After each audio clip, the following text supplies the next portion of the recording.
Қарыздан құтылу. Қарыздан құтылудың технологиясын айтып кетейін қазір сіздерге. Кімде қарызы бар, кредиті бар, қазір мен шешіп беремін.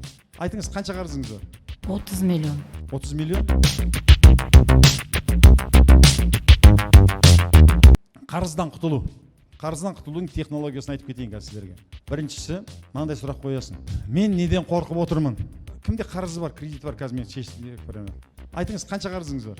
30 миллион. 30 миллион.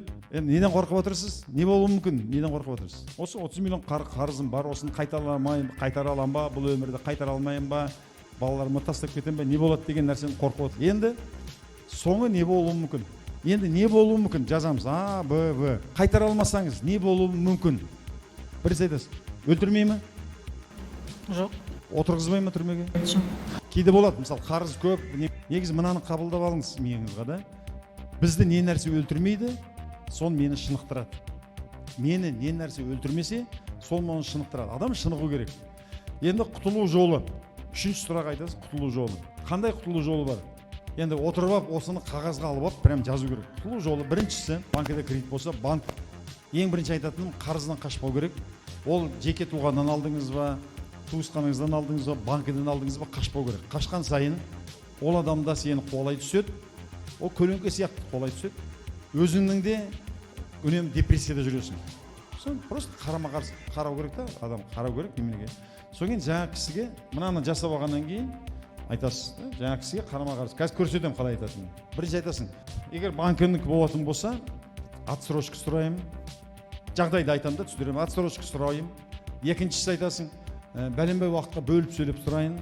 Үшіншісі айтасың, мен банкротпын, бар нәрсеңді ал да тыныштал. Біріншісі кредитормен сөйлесу, кредитормен сөйлесу.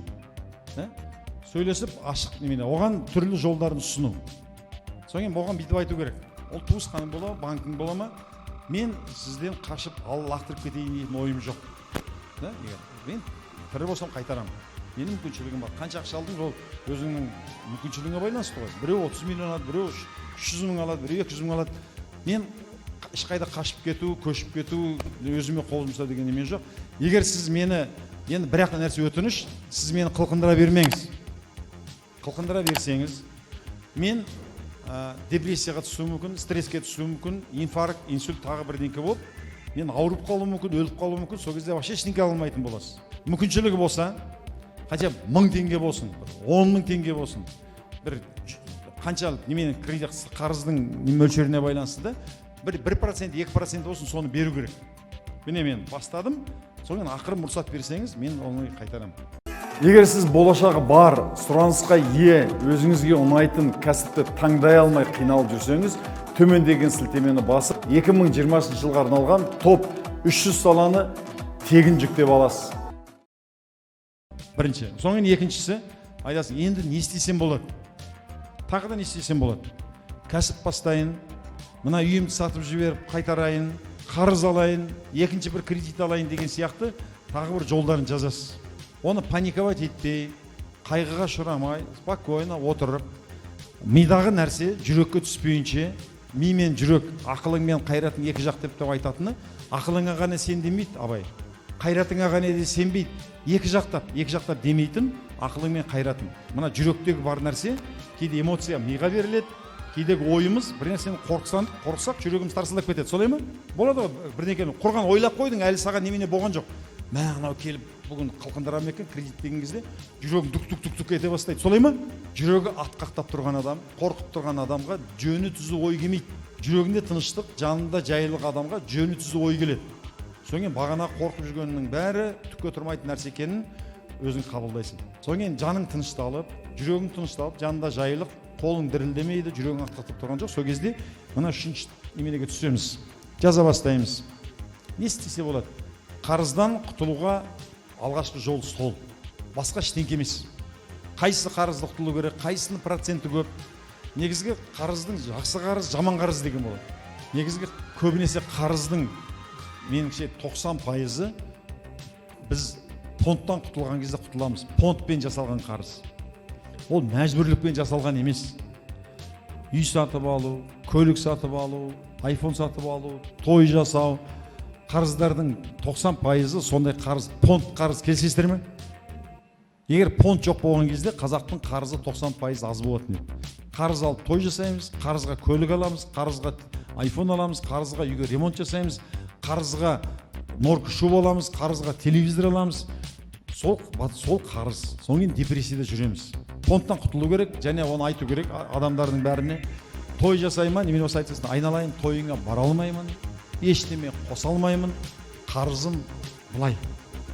Сен ұрдақ ішін жасап, қарызым былай, сол қарызыма құтылып алайын, енді мені мазаламаңдар. Содан кейін кімге кредиторсыз, ол сіздің аман есен болғаныңызға мүдделі.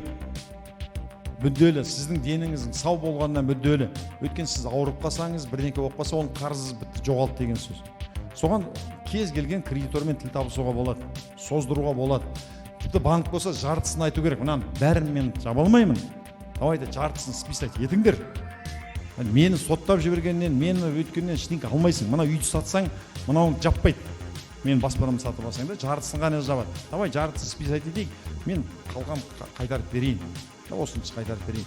Кез келген адаммен ол кредитордың да басы дейді, ол айтады. Қуалай бергеннен түк шықпайды. Ол бірнекеге ұрынып, бірнеке ауру шалдығатын болса, қайтара алмаймын. Жартысын болсын да қайтарып алайыншы деген ойға келеді. Осындай жағдай болып қалды. Кім қателеспейді? Пендеміз, сен де қателесесің, мен де қателесем. Осылай болды. Енді кесіп алсаң, мынау түгім жоқ. Бірақ қайтарам, шыда. Міне мұрсат бер, қайтарам.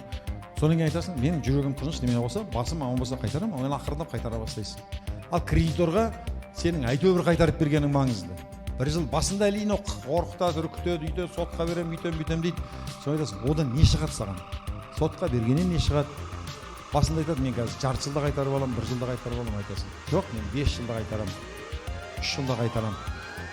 Кредитор қанша бомба қорқытып үйткенмен оған төбір қайтса, ол соған тәубе етсін. Егер сіз болашағы бар, сұранысқа ие, өзіңізге ұнайтын кәсіпті таңдай алмай қиналып жүрсеңіз, төмендеген сілтемені басып, 2020 жылға арналған топ 300 саланы тегін жүктеп аласыз.